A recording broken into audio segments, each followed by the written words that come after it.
to ask you how much really hangs on your use of the notion of progress. It looked like when you were trying to take science out of its special position and make it look more like ethics, you were saying that just as in science that we understand more and more, so too in ethics we understand more and more, and your examples were good ones for that, feminism and gay rights and so on. But it seems to me that that's probably not going to work across the board, that in science, however puny in the picture, we really do have something like a notion of lurching progress and understanding. But in ethics, there's some large areas where, I mean, let's say, take the treatment of animals. The ancient world understood a great deal more about that than we currently understand.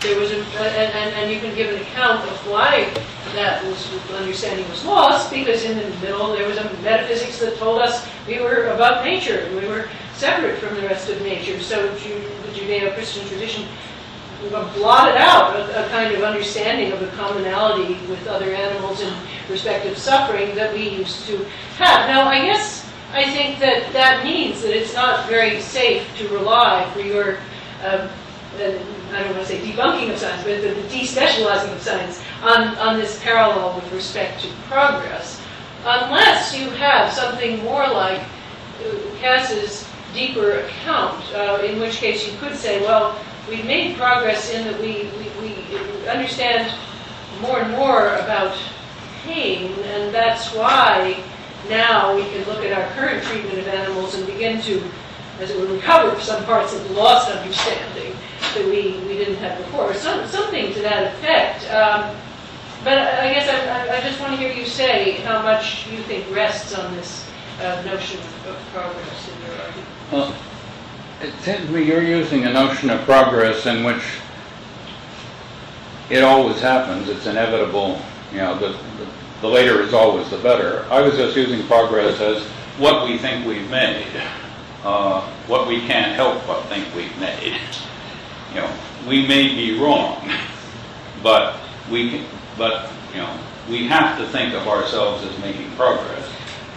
We have to think of the future as being capable of being made morally better than it's been. Couldn't it be quite important to see that we've declined from something that we did once understand? Now, of course, you're right to say the person who sees that is going to think that that's already an achievement, and that other people should see that too, and that would be progress. But I guess I think there's still an asymmetry between science and ethics in that respect, that in ethics we're all the time trying to recover pieces of understanding that have been lost or eclipsed, and that's certainly one of the things that Nietzsche was most perceptive about, the need to do that. Whereas in science, that doesn't, I can't think of a major case like that where we think, oh, there's a whole piece of physical reality we just completely neglected, and now we have to recover that. I guess I don't think of much ethical thought as a matter of we must recover. Dewey didn't. I mean, he was not interested in recovering anything from the past. He just wanted us to be imaginative enough to create a future hitherto undreamt of. And it seems to me that's the more efficient method of moral progress. Well, but sometimes you might need to recognize that certain things that you've bought into are impediments to good thought. And that's certainly what Nietzsche thought about Christianity. Well, that was what Dewey called breaking the precedent convention. Yeah. But he thought the way to do it was not by saying, did we miss something back then, but by saying, could we do it better next time?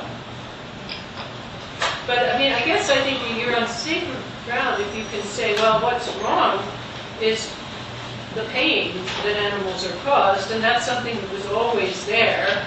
It isn't that we exactly have made progress in identifying a new consideration, but we just now have dispelled some obstacles to our understanding of the salience of that, which were created, let's say, by the Judeo-Christian tradition. So that would be a much more complicated story about progress. And I think it's an unnecessary story. I mean, I think stories about once we saw in glass darkly, but now we see clearly, you know, once we were trapped in appearance, but now we see reality, don't really do much for us. What does it for us is to say, look how we could do things if we use the new physical theory, if we follow the moral entrepreneur, look ahead. don't worry what was real and what was apparent. One way to put the big pragmatism versus Platonism contrast is just to say reality versus appearance was a really bad distinction. We don't need it.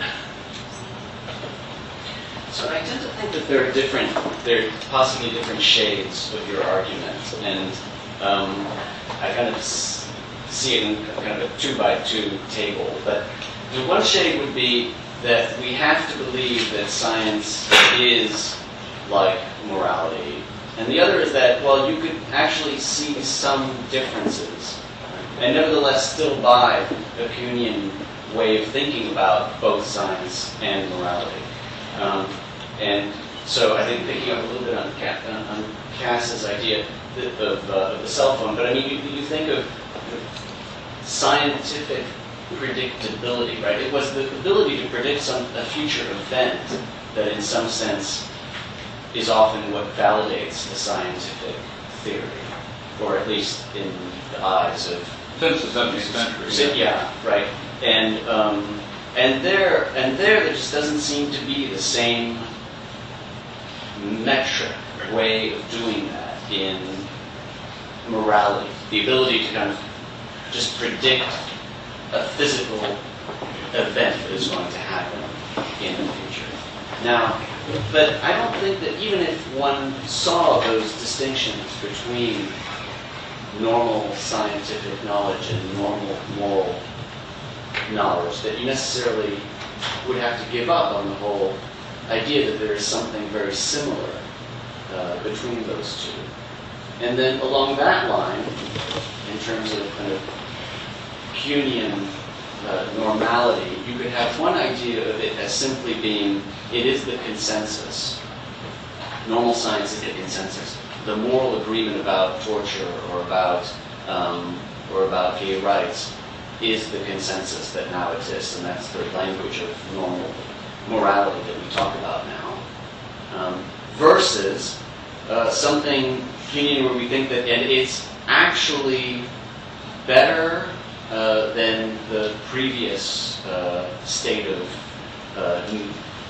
normal moral thinking at the time, which requires some notion of progress.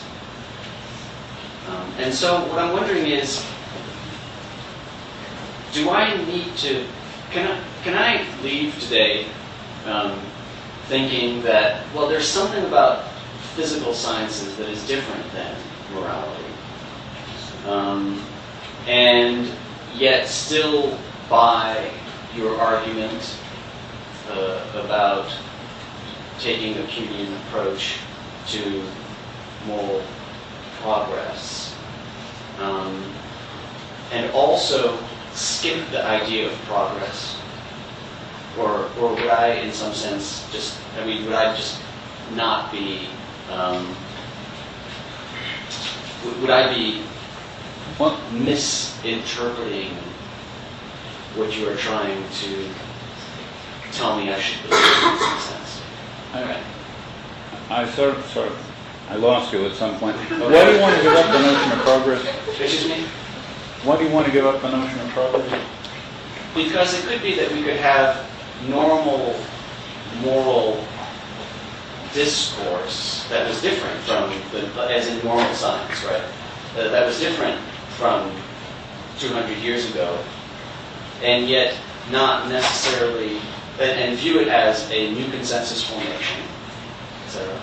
And view it, but not necessarily view it as necessarily progress. Well, we could if we never had to make any decisions ourselves, but could just act as spectators. When we ask, whose side am I on? The ancients or the moderns, we do. I mean, I think Stanley Fish made a good point when he said there are no relativists in practice. What? As a practical matter, nobody is a relativist. You can't stand back from a moral decision and say, well, I recognize that there is a consensus, but I have no idea whether it's a good consensus or not. You are you have a moral outlook. All the stuff about epistemic feebleness doesn't make the slightest difference to what you do on the basis of that moral outlook. And so that would be a difference between just kind of describing the situation and actually being a part of it. Yeah, you can describe science, modern Western high-class, cell-phone type science, as just a flash in the pan, which will doubtless be succeeded by some other form of understanding of the world. You can, but you still want to use yourself. You're going to take sides. You can't be a relativist about physical science to that extent. You can't be a relativist about torture when asked to go torture someone.